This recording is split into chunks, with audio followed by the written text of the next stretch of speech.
Hi, this is Chris Young, and welcome to episode 33 of Contemplating Life. A quick note at the beginning to say there are a lot of video clips in the YouTube version of today's podcast, so you might want to try the YouTube version. Also, some warning, some of it is images of 9/11. In the description, you can find links to the videos excerpted here, as well as lots of Wikipedia articles that will be of special interest. So after taking a couple of weeks off, it's time to figuratively roll up my sleeves and get to writing again. After spending over 15 weeks looking back on my life in school, it got me to thinking about how much history I've witnessed over the past 68 years. I've lived through a lot of stuff. Recently, I was talking to one of my home health aides about this. She's a woman in her early 30s. Many of the things I was talking about were before she was born. I told her, I'm really old. I witnessed a lot of interesting events in my lifetime. I watched people walk on the moon live on TV. She said, yeah, I guess you really are old if you remember people walking on the moon. Next thing you're going to be telling me is you saw Martin Luther King march on Washington. Well, not in person, but I remember that day. I remember watching the news flash at my TV show when he was assassinated. Bobby Kennedy, too. Holy shit, I didn't think you were that old. In her mind, MLK was ancient history. I said to her, do the math. I'm 68 years old.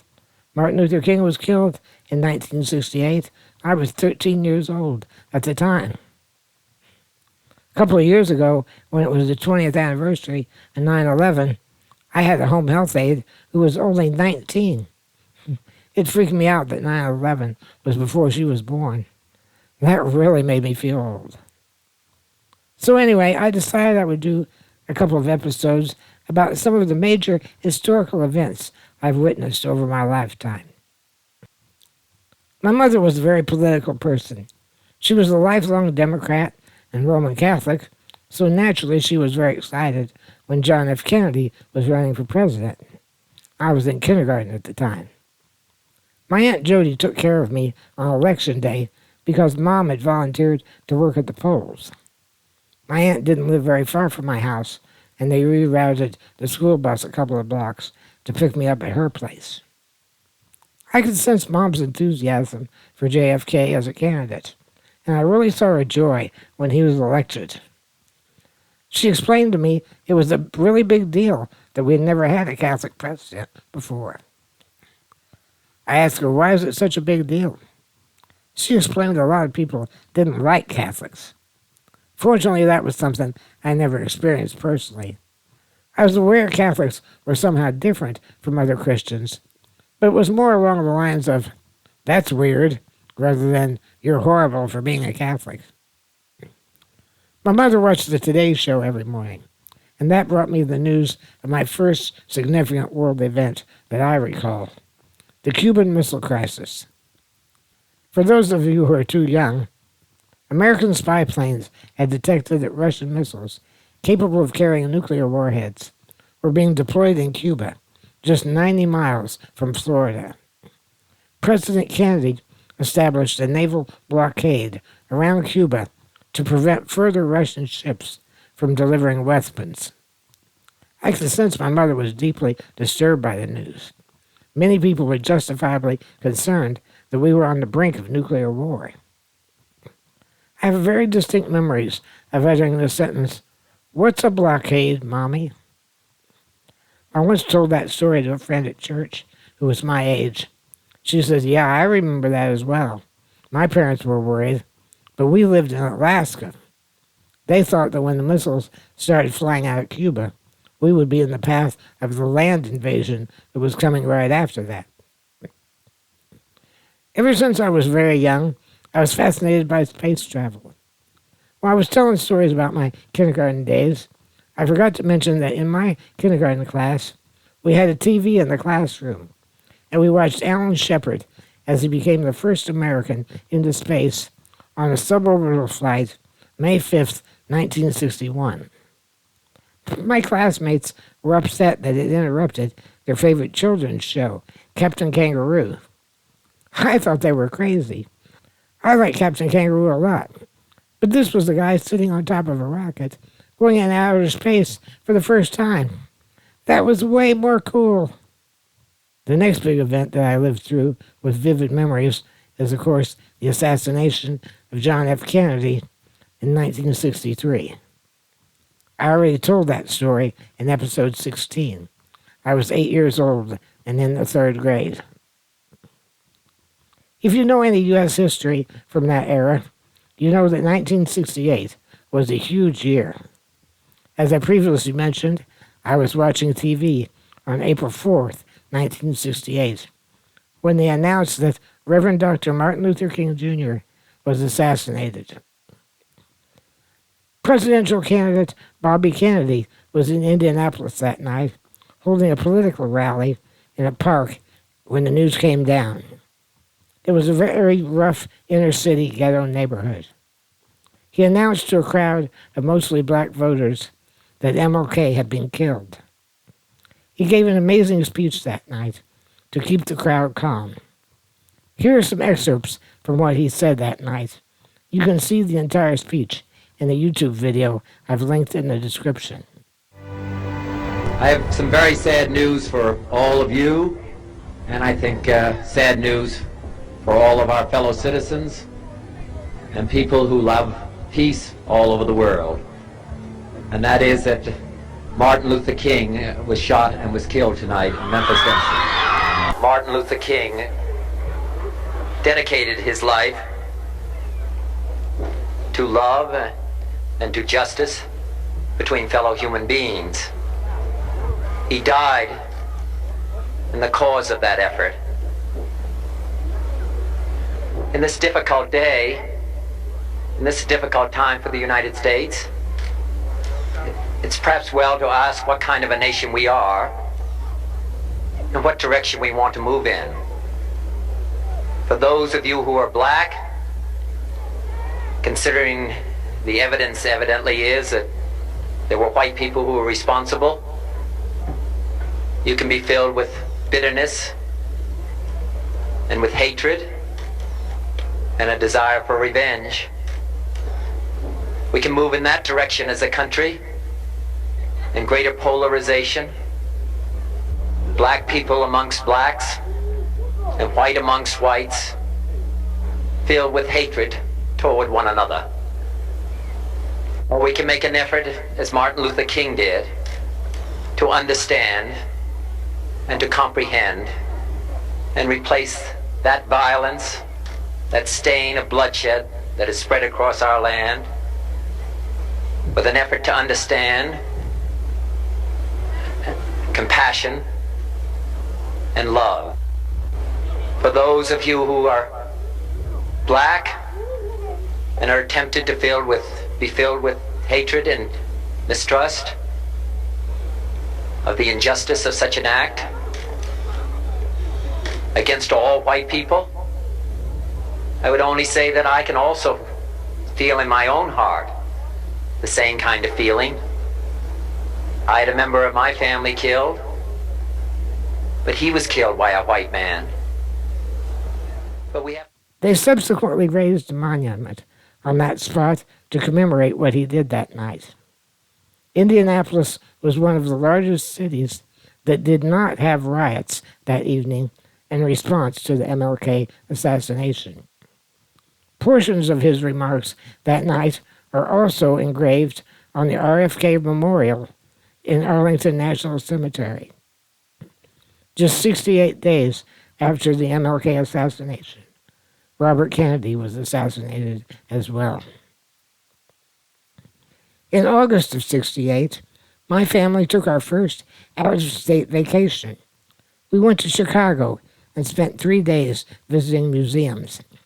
I've been there again on 2 other occasions. I really love the city. While we were there, protesters were gathering in Grant Park in anticipation of the Democratic National Convention that was just a couple of weeks away. Weeks later, when I watched on TV, I was in shock and horror at the chaos inside and outside the convention. Inside the convention, there were disagreements over alternative slates of delegates.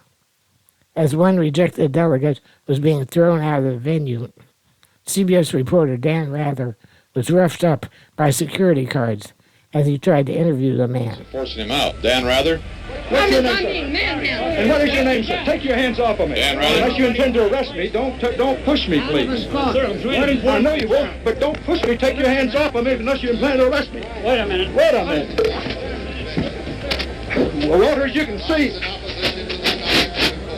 I don't know what's going on, but these are security people apparently around Dan. And obviously getting roughed up. We tried to talk to the man, and we got bodily pushed out of the way. This is the kind of thing that's been going on outside the hall. This is the first time we've had it happen inside the hall. I'm sorry to be out of breath, but somebody belted me in the stomach doing that. What happened is a Georgia delegate, at least he had a Georgia delegate sign on, was being hauled out of the hall. We tried to talk to him to see why, who he was, and what the situation was. And at that instant, the security people, well, as you can see, put me on the deck. I didn't do very well. I think we've got a bunch of thugs here, Dan. If I may be permitted to say so. Well, mind you, Walter, I'm all right. It's all in a day's work.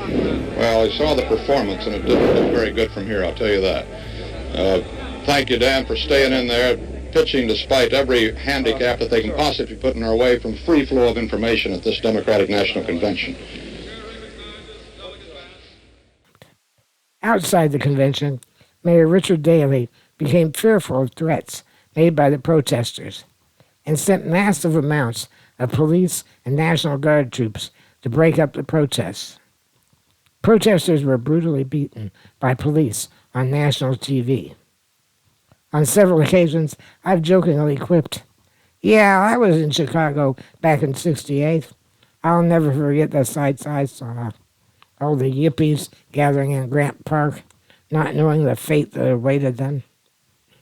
Of course, when I tell the story, I leave out the part I was only 13 years old and was visiting museums with Mommy and Daddy. I wasn't exactly plugged into the yippie scene at that young age. While we were vacationing in Chicago, the Republican National Convention was going on in Miami. One evening we watched some of it on TV in the hotel room. I saw Indianapolis Mayor Richard Lugar give an address at the convention. I had recalled it was the keynote address, but my research says that Ronald Reagan gave that official keynote. Still, it was a major speech that put him on the national stage. Someone at the convention gave him the unfortunate title, Nixon's favorite mayor. Not that I want anything to do with Nixon, but Lugar was my favorite mayor and U.S. Senator as well. Lugar was one of the few Republicans I've ever voted for.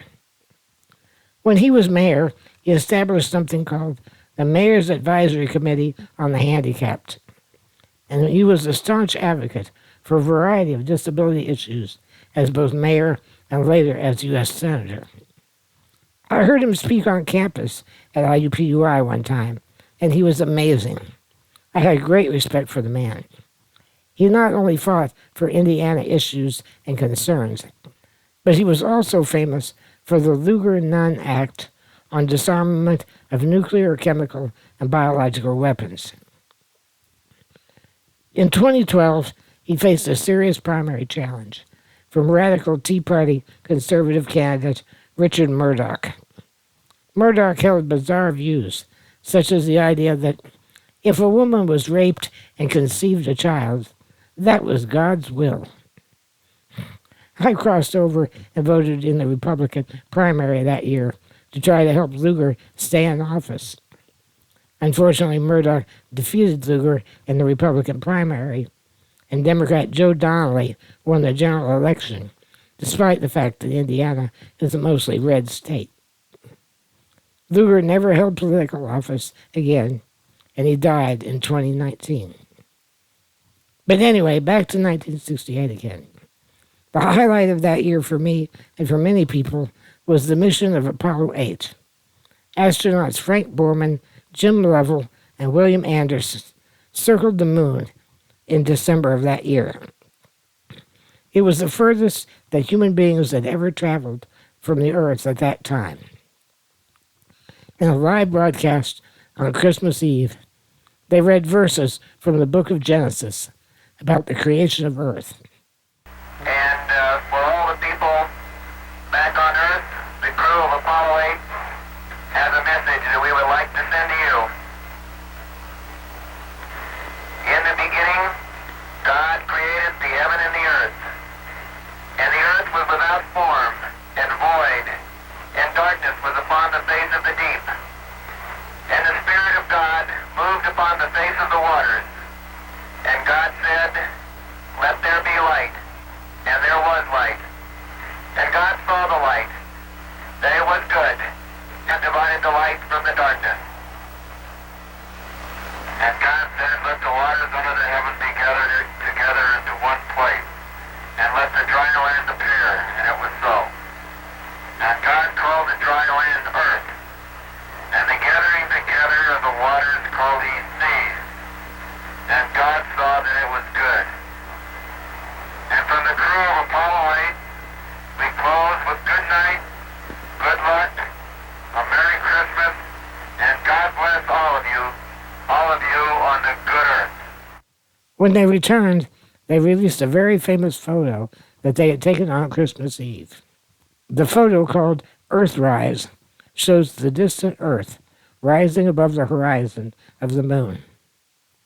Seeing the Earth from that perspective created a lot of healing at the end of that very troubled year. A year that saw the height of the Vietnam War, peace protests met with violence, and the assassination of two major political leaders who were men of peace.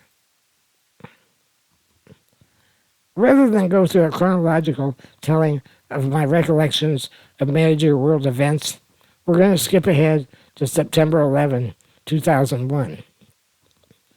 This episode premieres on September 11, although Patreon subscribers get it a week early. In those days, I typically didn't get out of bed until 10:30 or 11 a.m. My mother, as she had done since I was a child, was watching the Today Show that morning. She came in and woke me up. An airplane hit the World Trade Center. Do you want to turn on the Today Show? I said, wow, I remember about hearing when a military plane crashed into the Empire State Building on a foggy night back in the 1940s. I turned on the TV in my bedroom and was surprised to see a clear, bright, sunshiny day in New York City. Whatever it was that caused this, it wasn't fog or visibility problems. They were saying it was a commuter plane. Now, I don't travel by plane, so my image of a commuter plane was perhaps a twin-engine propeller aircraft holding a dozen or more people. I certainly wasn't thinking about a 767. Along with millions of other people around the world, I watched live as the second plane hit the South Tower. It amazed me the way it disappeared into the building, and nothing but flame and debris exited the other side. Along with everyone else, I came to the realization this was no accident. I sat through the endless replays of the event. Some of the cameras broadcasting the scene were tilted very slightly, and at several points, Mom and I thought it looked as though one or both of the World Trade Center buildings was going to fall over sideways. In retrospect, I should have known it couldn't happen that way. My next recollection was NBC Pentagon correspondent Jim Miklaszewski, who was put on the air live from the Pentagon. Here's part of his report. Jim Miklaszewski has some new information at the Pentagon. I hope you'll stand by and continue to talk with us. Mick? Katie, I don't want to alarm anybody right now, but apparently it felt just a few moments ago like there was an explosion of some kind here at the Pentagon.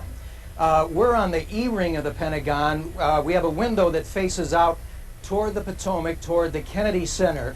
We haven't been able to see or hear anything after the initial blast. I just stepped out in the hallway. Security guards were herding people out of the building, And I saw just a moment ago as I looked outside, a number of construction workers who have been working here have taken flight. They're running as far away from the building as they can right now.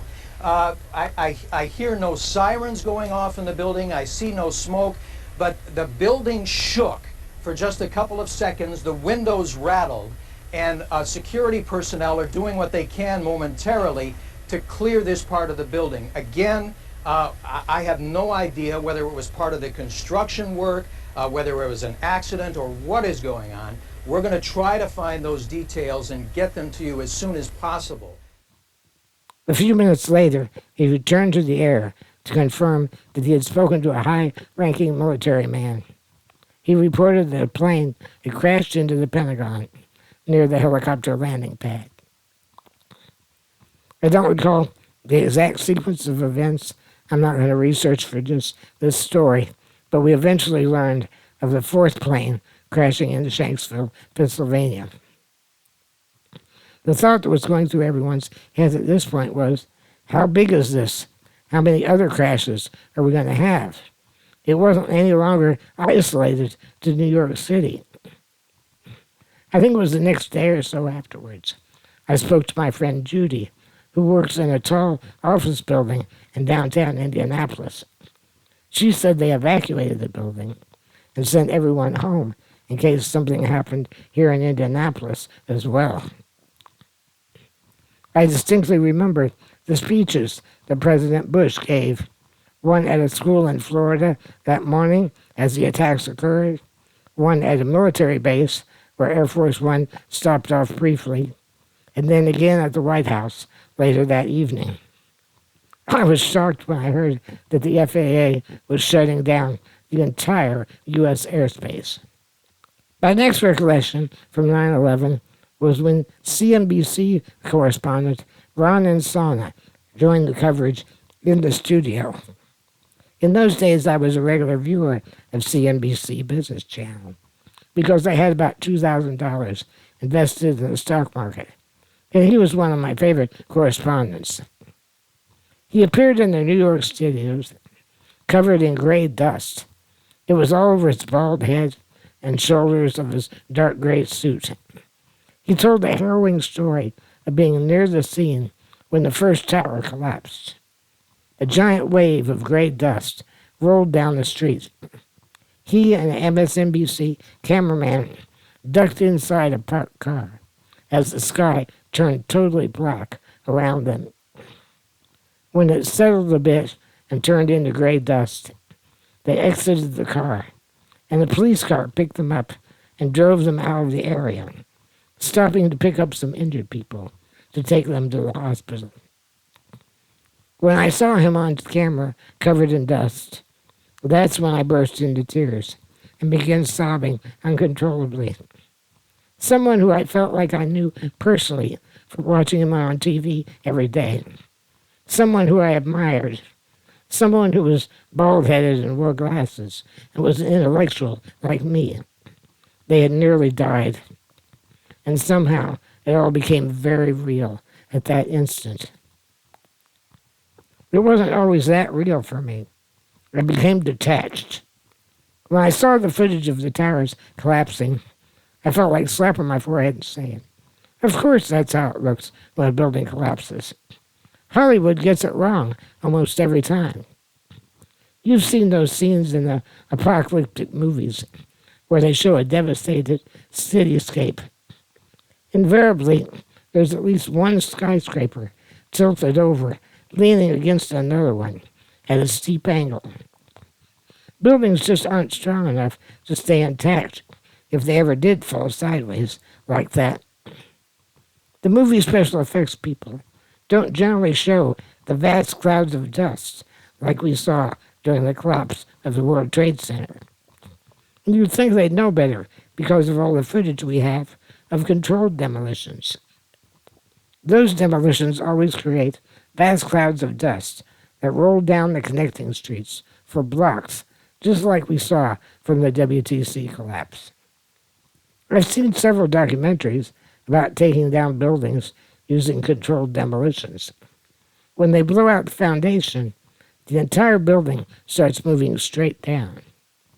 Once it's in motion, the momentum of all that weight moving causes the floors to pancake down upon one another. The towers of the World Trade Center were weakened by the burning jet fuel about 2/3 and 3/4 of the way up. Once those gave way, the floors started moving downward. That momentum carried through until there was nothing but a pile of rubble. There was a slight twist to the upper floors as one of the towers collapsed, but for the most part, it went straight down, with debris cascading out the sides like a gray waterfall. At the moment, I imagined Hollywood special effects crews watching the scene thinking, we're going to have to come up with new ways to depict buildings collapsing in apocalyptic films. Now that probably seems horribly cold and detached. Over 1,000 people were dying in those buildings at that instant, and all I could think of was how it would be depicted in movies. I think it was because at that moment I just couldn't wrap my brain around the idea that so many people were dying before my eyes. To this day, the most haunting thing about those images is the knowledge that there were people in wheelchairs stranded in those buildings. Disabled occupants were told that the standard procedure in case of emergency was to make their way to one of the mid-level lobby floors and shelter in place until they could be rescued. A story emerged post 9/11 of a man who died because he stayed behind to sit with his disabled friend in a power wheelchair who could not get down the stairways. I can imagine a number of my friends possibly doing that for me. It makes me feel blessed and revulsed at the same time. When I was attending IUPUI at the 38th Street campus, the elevator went out in the Granite building one day. A couple of my friends had to carry me in my wheelchair down 2.5 flights of stairs. Another time I was visiting my friend Judy at her job at the Church Federation when the elevator went out. The janitors carried me down 1 flight. I never could work or study on a regular basis in any building taller than a couple of stories. It just wouldn't feel safe. A few days after 9/11, airplanes returned to the sky. My house is located near one of the approach flights to Indianapolis International Airport. The planes don't fly directly over my house, but we see them as they come from the northwest to the southeast and then turn due south over Speedway and head towards the airport. For 3 days, only military and police aircraft were allowed to fly over the U.S. And when the planes returned to the sky, it seemed eerie to hear them flying again near my home. 2 days after the attack, it was my job to teach a class for Catholic converts at St. Gabriel Church. I set aside my regular curriculum for half of that class. I did some research by going to the Catechism of the Catholic Church. Part of it is organized around the 10 Commandments, and I looked under the 5th commandment, you shall not kill. Among the pertinent topics it discussed was suicide, since obviously this was a suicide mission by the hijackers. It explained that it might be noble to sacrifice your life in battle. There was a difference between being a casualty of war and going on a deliberate suicide mission. The church is, of course, completely opposed to suicide. The Catechism also talked about our obligation to constantly work for peace, but it recognizes that under particular circumstances, participation in war can be justified. Here are a few interesting paragraphs from the Catechism of the Catholic Church. Paragraph 2308, quote, all citizens and all governments are obliged to work for the avoidance of war. However, as long as the danger of war persists and there is no international authority with the necessary competence and power Governments cannot be denied the right of lawful self-defense once all peace efforts have failed. In other words, governments have the right to defend their country because we don't have an effective global police force, even though sometimes the UN or the US tries to be. Paragraph 2309, quote, the strict conditions for legitimate defense by military force require rigorous consideration. The gravity of such a decision makes it subject to rigorous conditions of moral legitimacy. At one and the same time, 1. The damage inflicted by the aggressor on the nation or community of nations must be lasting, grave, and certain. 2. All other means of putting an end to it must have been shown to be impractical or ineffective. 3. There must be serious prospects of success. 4. The use of arms must not produce evils and disorders greater than the evil to be eliminated. The power of modern means of destruction weighs very heavily in evaluating this condition. These are the traditional elements enumerated in what is called the just war doctrine. The evaluation of these conditions for moral legitimacy belongs to the prudential judgment of those who have responsibility for the common good. End quote. As much as I abhor war, I always felt that the first Gulf War, where Iraq invaded Kuwait, was a reasonably good example of those conditions. Bush 41 tried every means of diplomacy available, put together a broad international coalition, and only attacked when all else had failed. I also think the defense of Ukraine falls into that category. You had one country illegitimately invading another, and Ukraine has every right to self-defense and a right to the support of other nations in that effort. Anyway, discussing all these topics was very difficult to do just 2 days after 9/11, but I felt we had to do it given the circumstance. On September 30th, 2001, they held the U.S. Formula One Grand Prix at the Indianapolis Motor Speedway, less than a mile from my house. It was the first major international sporting event after 9/11, and people were very worried something might happen, but fortunately it did not. The Indianapolis 500, held each May, is the largest single-day spectator sporting event in the world and could be a prime target for terrorist activity, but fortunately we've been spared. I apologize this episode is already longer than usual, but I think it's instructive to look back on history and reflect on the ways that things either have changed or in some cases failed to change. As I've mentioned previously, I aspire to someday be a science fiction writer, and often sci-fi tells time travel stories about people who want to change history. Next week I'll give you an outline of my little fantasy story of how I would change history if I could. It's a story that was brewing in my mind for many years, and I had it all worked out.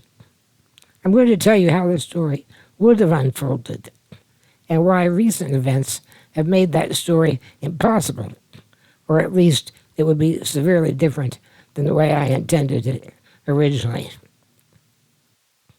If you find this podcast educational, entertaining, enlightening, or even inspiring, consider sponsoring me on Patreon for just $5 per month. You'll get early access to the podcast and any other benefits I might come up with down the road. Although I have some financial struggles, I'm not really in this for the money, but every little bit helps. Many thanks to my Patreon supporters. Your support helps to pay for the writing seminar I attend, but mostly I appreciate it because it shows how much you care and support what I'm doing. That means more to me than words can express. Even if you cannot provide financial support, I'm begging you, please post links and share this podcast on social media so that I can grow my audience. All of my back episodes are available, and I encourage you to check them out if you're new to the podcast.